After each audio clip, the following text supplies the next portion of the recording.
Bonjour tout le monde, j'espère que vous allez bien. Juste une toute petite introduction rapide. Je sais que vous n'aimez pas beaucoup ça, mais une petite introduction rapide pour ces fenêtres sur soi que je vous propose là depuis donc cette mi-mars jusqu'à mi-avril. J'espère que ça vous conviendra. Alors pour faire cette lecture de fenêtres sur soi, les cartes que j'ai utilisées sont le Pictorial Key Tarot, d'accord, qui est comme ça. Et puis, une fois n'est pas coutume, il y a deux oracles. Alors d'abord, j'ai trouvé intéressant l'oracle de Rumi. Je vous lirai évidemment pas la totalité parce que c'est long, hein, mais juste le petit résumé qui va avec l'oracle. Et puis un autre petit oracle que j'aime beaucoup aussi, qu'on m'a envoyé, que j'ai essayé, qui me plaît beaucoup, qui s'appelle la Quebrada. Oracle de la Quebrada, ce sont des petites cartes, vous allez voir, très très sympathiques. D'accord ? Voilà, vous allez évidemment clore votre lecture en allant voir votre signe ascendant et votre signe lunaire. Ça peut compléter la lecture. Merci à chacun d'entre vous de laisser des messages sur YouTube pour que les autres personnes du signe ascendant ou lune puissent un petit peu voir comment vous vivez cet épisode de Fenêtre sur soi. Et puis, bien évidemment, là, c'est important pour moi. Merci de partager, de liker, de vous abonner si ça n'est pas déjà fait. D'accord ? Et tous les autres, on se retrouve évidemment le 25 mars prochain pour les vidéos lecture intuitive du mois d'avril. Ok ? Portez-vous bien, passez un excellent moment et à très bientôt. Merci. Capricorne, bonjour et bienvenue à vous sur ma chaîne pour votre lecture de fenêtres sur soi pour mars et avril 2022. J'espère que vous allez tous très très bien. Merci d'être là. Donc on va faire cette lecture sous la forme de la croix que vous connaissez. Je vous rappelle juste que le principe de la fenêtre sur soi, c'est d'ouvrir une fenêtre à l'intérieur de soi pour étudier, observer une réflexion du moment. D'accord ? Et cette lecture se veut peut-être une source de suggestion, des propositions, des idées de réflexion. Cette lecture, cette vidéo s'adresse aussi bien au signe en Capricorne qu'à l'ascendant Capricorne, au signe lunaire en Capricorne. Si ça n'est pas votre cas, n'hésitez pas bien sûr à aller voir vos signes ascendants et lunaires parce que ça peut vraiment compléter cette lecture. Je clôturerai la vidéo avec un oracle de Rumi et un oracle de la Quebrada comme je l'ai dit en introduction. D'accord ? Alors, on va y aller. Donc, au cœur de votre lecture, vous avez, amis Capricorne, on a la reine de bâton. D'accord. Alors, la reine de bâton, elle peut nous parler d'un personnage d'un signe de feu, Bélier, Lion ou Sagittaire, qui a le principe féminin mis en évidence, en avant. C'est-à-dire quelqu'un qui est plutôt maternant, quelqu'un qui vous prend facilement sous son aile pour vous protéger, quelqu'un qui est très, très empathique, quelqu'un qui est intuitif. Voilà, c'est tout à fait possible. Moi, je pense que ici, il s'agit davantage d'être à l'écoute de cette confiance qui est en train de renaître en vous. Il s'agit...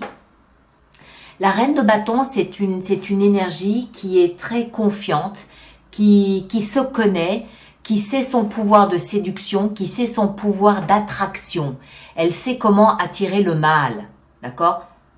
Mais vous inversez, évidemment, vous adaptez en genre, ça va de soi. Je dis ça parce que c'est une reine.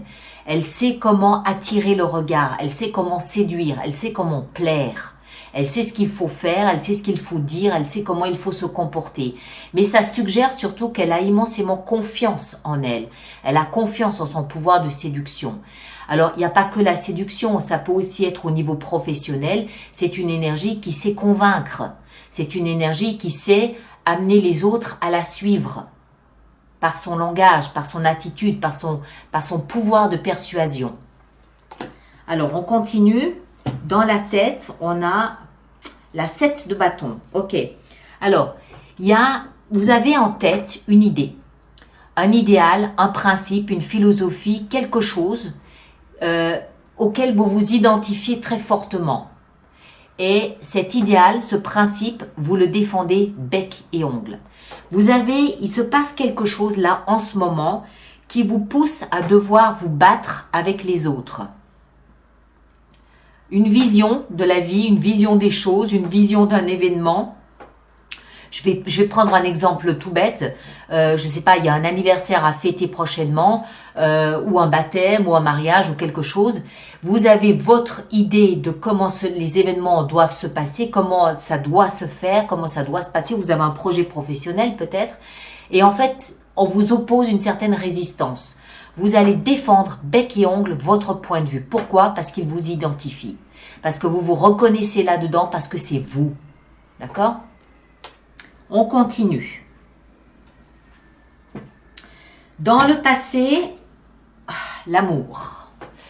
L'amour, l'as de coupe. Alors, vous provenez d'un espace où vous étiez de l'amour. Vous aviez de l'amour, vous aviez... ça débordait. On voit la coupe ici, elle déborde d'amour. Vous en aviez tellement qu'en fait, vous rayonniez d'amour. Ça débordait de tous les côtés. Maintenant, si c'est pas de l'amour avec un partenaire, ça peut très bien être pour un projet. Un projet, par exemple, qui vous tenait très fortement à cœur. Une vocation, une idée que vous aviez en vous depuis 7 à 10 ans. Quelque chose qui est puissamment ancré dans votre cœur et que vous vouliez mettre en place. Tellement que vous le défendez bec et ongle, ce projet. Ou cette relation. Ça peut être une relation et tous les membres de votre famille sont opposés à cette relation. Et vous défendez votre idéal parce que vous reconnaissez à travers ce lien. Vous vous reconnaissez à travers cet idéal. C'est vous, c'est votre ADN. Et pour ce faire, vous n'hésitez pas à faire valoir tout ce que vous avez de persuasion, de séduction, de charme, pour arriver à amener peut-être les autres à avoir la même opinion, la même version, la même vision que vous avez du sujet. Le socle, c'est-à-dire ce qui vous permet de dépasser la situation actuelle, nous avons la 2 de denier. Alors, 2 de denier, il y a 2 façons de le voir. Moi, je pense que ça nous explique que vous avez une capacité à être flexible. Il y a un petit peu de manipulation là-dedans, d'accord? Un petit peu de manipulation. Moi, je pense que vous servez des outils que vous avez, à savoir votre capacité à séduire.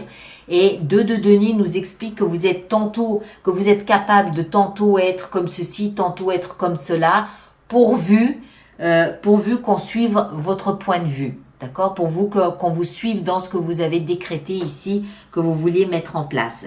Bon, pas dramatique, vous vous servez de ce que vous avez. Après tout, si vous l'avez à disposition, c'est bien pour vous en servir. L'autre possibilité ici aussi, ce socle sur lequel vous vous appuyez, c'est que vous pouvez peut-être aussi jouer avec les finances. C'est-à-dire que vous avez peut-être décidé de mettre en place quelque chose que vous investissez vous-même ou pas. Peut-être que vous faites appel à un investisseur et vous jouez vous-même avec cette source de revenus. C'est possible aussi. D'accord?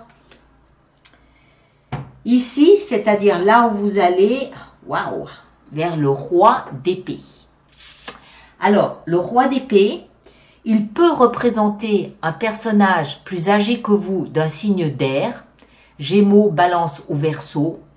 Mais le roi d'épée, il se caractérise surtout par sa capacité à jouer avec le verbe. Pour cela, il symbolise souvent tout ce qui a de l'autorité à travers la communication, c'est-à-dire un avocat, un juge, un banquier, un notaire, un patron, quelqu'un qui a une forme d'autorité à travers sa communication, à travers les mots qu'il va employer ou à travers ce qu'il va écrire. D'accord? C'est quelqu'un, lorsqu'il donne sa parole, il ne reviendra pas dessus. Alors, moi je pense que vous allez faire appel à ce type de personnage pour résoudre ici ce dont quoi vous êtes, c'est tout à fait possible. J'allais dire ça peut être un médiateur, mais je ne pense pas.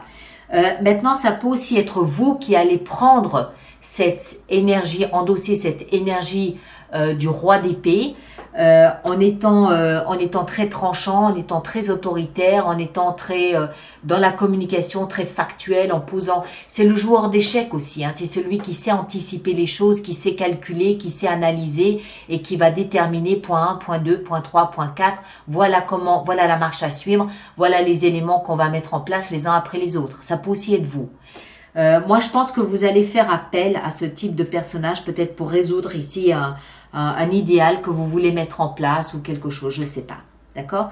Ça peut, je crois que je l'ai dit, je ne sais plus, ça peut être quelqu'un de plus âgé que vous. Hein. Alors, on va voir ce que Rumi a à nous apprendre là-dessus. Alors, on va prendre celle-ci et on a, lève-toi. Ça, c'est une injonction à réagir et à bouger.